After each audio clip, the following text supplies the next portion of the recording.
Vinicius Junior est-il devenu un meilleur joueur que Kylian Mbappé? On va répondre à ça dans cette vidéo. Salut à tous les gars, c'est Azial. Aujourd'hui on se retrouve pour une nouvelle vidéo, une vidéo débat et en même temps actu sur le Real Madrid. Car oui, j'ai vu un débat qui a quand même pas mal émergé ces derniers temps et notamment avec les prestations lors des demi-finales de Ligue des Champions. La prestation de Vinicius face au Bayern et celle de Mbappé face à Dortmund qui malheureusement pour moi en tant que supporter parisien et pour tous les supporters parisiens a été d'un niveau quand même très très faible à l'échelle du fameux meilleur joueur du monde comme nous l'expliquent tous les médias français. Et il y a un débat qui a émergé sur le fait que finalement, à l'heure actuelle, qui est le meilleur entre Vinicius Junior et Kylian Mbappé? Qui est le meilleur joueur? Pas en termes de palmarès, juste en termes vraiment de niveau. À l'heure actuelle, on va dire, t'es directeur sportif dans un club. Qui est-ce que tu veux comme ailier gauche dans ton équipe? On va répondre à ça, on va aussi voir d'autres actus autour du Real Madrid. Bien évidemment, avant que la vidéo commence, n'hésitez pas à la liker, à commenter, à partager et à vous abonner. Ça fait toujours plaisir et ça aide pour le développement de la chaîne. Et on peut y aller dès maintenant. On va faire ce petit débat. Mbappé a bien plus de références que Vinicius, mais cette semaine, voire cette saison, parce que du coup c'était au moment de la semaine des demi-finales de Ligue des Champions, le Brésilien apprend clairement le football aux Français.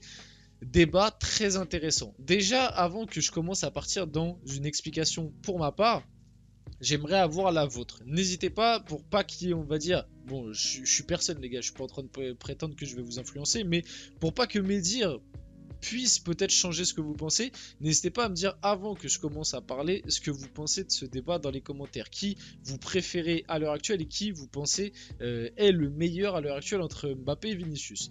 Moi, je vais y aller clairement en termes de forme actuelle. Je vais rentrer directement les pieds dans le plat. En termes de forme actuelle, peut-être sur les 2 dernières années, pour moi, il n'y a pas photo. Pour moi, il n'y a pas photo. Vinicius Junior est devant Kylian Mbappé en termes de forme actuelle. C'est-à-dire qu'en termes d'impression, j'ai l'impression que sur les 2 dernières années, Vinicius a bien plus montré, notamment en club, parce que Mbappé aussi, ce qu'il sauve un peu par rapport à Vinicius et ce qu'on en pense, c'est que il y a le côté équipe de France. Et le côté équipe de France pour Mbappé qui a énormément, on va dire, sauvé ces dernières saisons parce que la Coupe du Monde 2022, voilà, il reste sur une impression assez impressionnante. Sa Coupe du Monde 2022, il montrait vraiment, il faisait peur, il faisait vraiment peur aux défenseurs à ce moment-là, on va pas se mentir. Donc il y a le côté équipe de France qui joue beaucoup pour Mbappé. Mbappé a aussi plus de références que Vinicius, aussi grâce à l'équipe de France, parce qu'en réalité, le plus de références que Vinicius, pour moi en club, avec le Real Madrid, Vinicius a bien plus de références que Mbappé.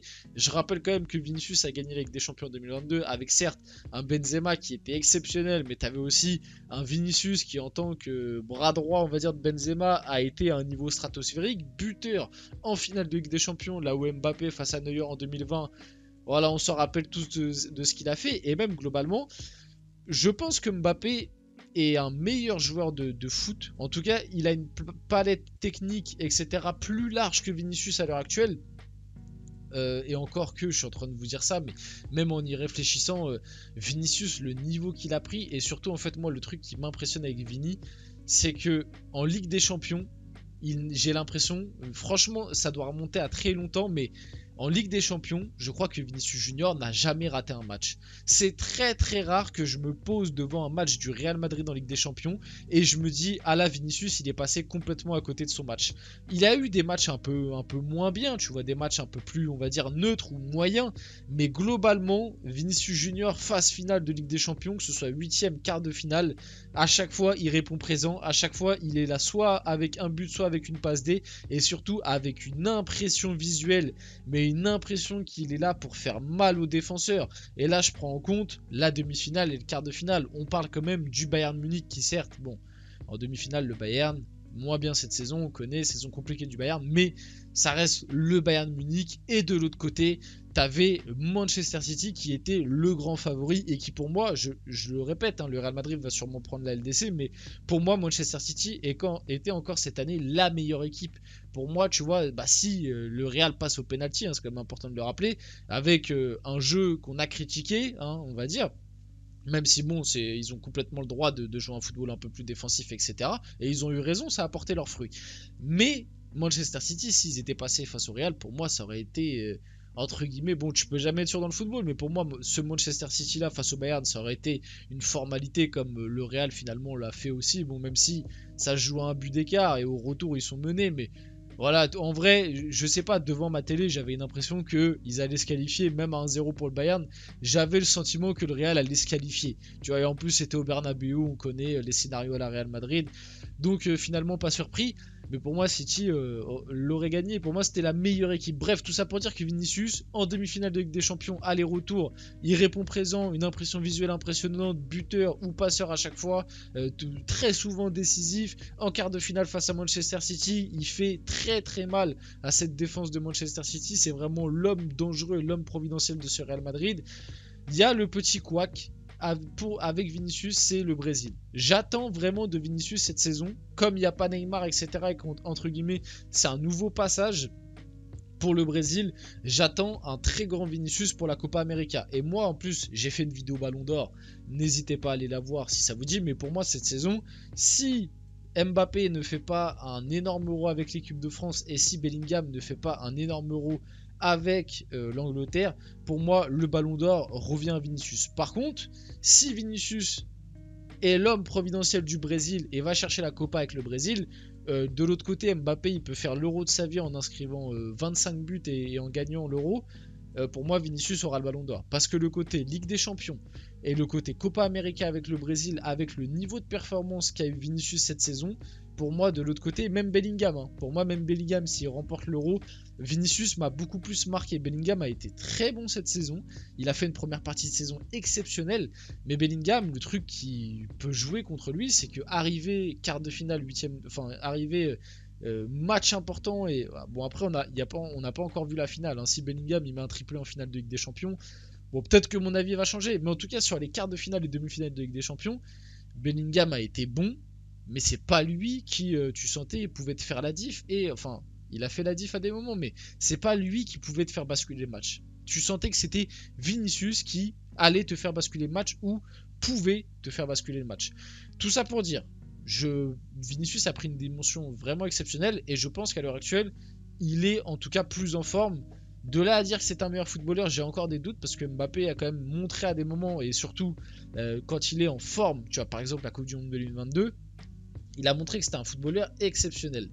Mais par contre, la forme du moment, tu vois, t'es obligé de mettre Vinicius. Et pour moi, je me répète, mais le Ballon d'Or, tu dois le donner à Vini. Donc ma réponse finale, ce serait que, en termes de qualité pure de footballeur, je ne saurais pas dire qui est au-dessus de l'autre. Je partirais peut-être un peu plus sur Mbappé quand même. Même si Vinicius, il a aussi le côté, il défend un peu plus, il mouille un peu plus le maillot, qui peut jouer pour lui.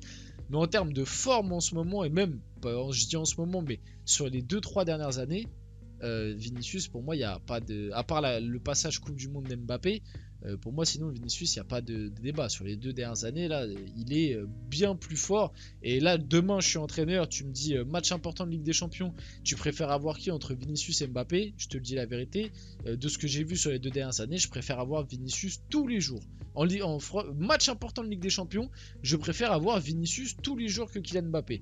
Maintenant, ça peut changer. Comme je vous l'ai dit, je pense quand même que Mbappé est un tout petit poil au-dessus en termes de pur talent de footballeur, mais on verra ce que ça va donner du côté du Real Madrid. En tout cas, la ligne d'attaque du Real Madrid la saison prochaine, personne ne les arrêtera. J'attends quand même de voir en Ligue des Champions. Moi, comme je vous l'ai toujours dit, en Liga, ça va être en Liga, on le sait, ça va être une partie de plaisir, mais comme c'est souvent quand le Real Madrid a des grands joueurs, tu vois. Pour moi, Mbappé, comme je l'ai toujours dit au Real Madrid, en Liga, il va mettre ses 30-35 buts par saison en Liga facile.